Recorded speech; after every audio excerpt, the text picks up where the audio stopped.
How do you guys manage the jealousy piece of this? Because I'm sure that is probably one of the most frequently asked questions you get, right? I get that often. How do you handle that?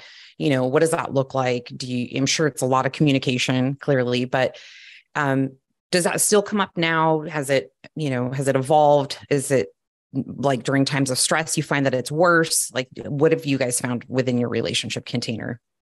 Definitely stress. Here's the thing. It's always going to be there. It's human nature to have a number of these feelings that comprise jealousy come up in any situation.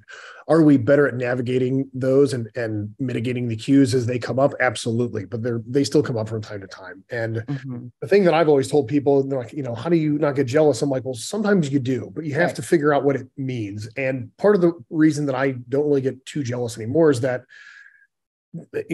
these jealous feelings come about because you feel that you're at a loss of something that is yours, whether it's time or love or physical intimacy or whatever it is. And so if you feel like something is lacking that is supposed to be given to you, but this person's giving it to another person, you're going to get jealous. Hey, that belongs to me, not to this other person.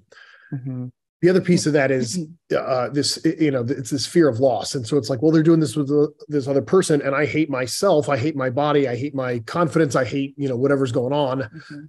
I can't be enough to maintain this with this person if they're going to find somebody better than me. And so it's coming to terms with a lot of your own insecurity and figuring out if the jealousy is an internal reflection of what you think about yourself, or is it an external reflection of some behavior that the other person is doing, either consciously or unconsciously. And at that point, it's just a matter of having a discussion, managing expectations.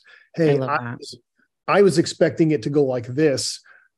You might have been expecting something different. We need to get on the same page. And that way I can prepare myself and not get upset that this happened, because ultimately, like, the act of doing these things is not anything that either one of us are upset about. It's like, it's the absence of attention. It's, the aloofness, it's getting lost in things. It's all of those things. And I think too, at least I will speak for myself. I think for mine, if and when there's been like jealousy, it's more about like, one, like Ben kind of said, like recognizing what is bringing it up inside of you. And it's kind of like, for me, it always ends up being like needs that are unfulfilled within our relationship. And for me, it's like, that ends up being like, okay, well then how can I help create more of this within the relationship? You have to articulate it appropriately to your partner and make sure that you're like, hey, I'm feeling this way.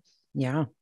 I need you to know this, and not kind of pointing it right at them because they didn't do anything to you. It's you feeling what you feel.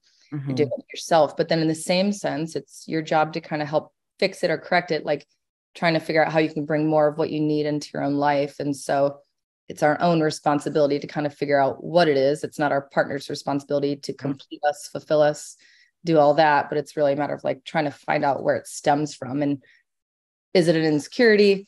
Is it actual like lack of quality time? And for me, that's normally where it comes in, where I'm like, I want that quality time. We don't get that. But I've since been able to articulate that, like, and evolve into that aspect. And so, for us, it's like even a little bit of quality time really just sets me straight and feels very fulfilling within our relationship. So for me, that's where it stems. Well, it's always a really good reminder too, because it's easy for us with kids and business and friends and travel and all these things to lose sight of very structured time for just the two of us to be a couple. And since we co-own a business, we work together, we live together, we raise kids together, like nothing is separated. So it's very easy for us to forget that we're also a married couple.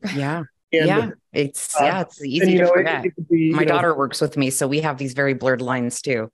And that's something that we're always trying to navigate, as this many years in. But if we go a month and we don't have a date night, or haven't really spent a lot of intentional time together, and I am pursuing something and want to go sleep with some chick, she's like, oh, we haven't even scheduled a date night, but you're thinking about this. I'm like, we haven't scheduled a date night. I can see how that would be. We should schedule a date night, and then can I sleep with this chick like 3 days later, and then everybody's good. So it's more just like prioritizing your own relationship first, and kind of making sure, like, because it's easy to neglect your own relationship when you're like having something fun to pursue.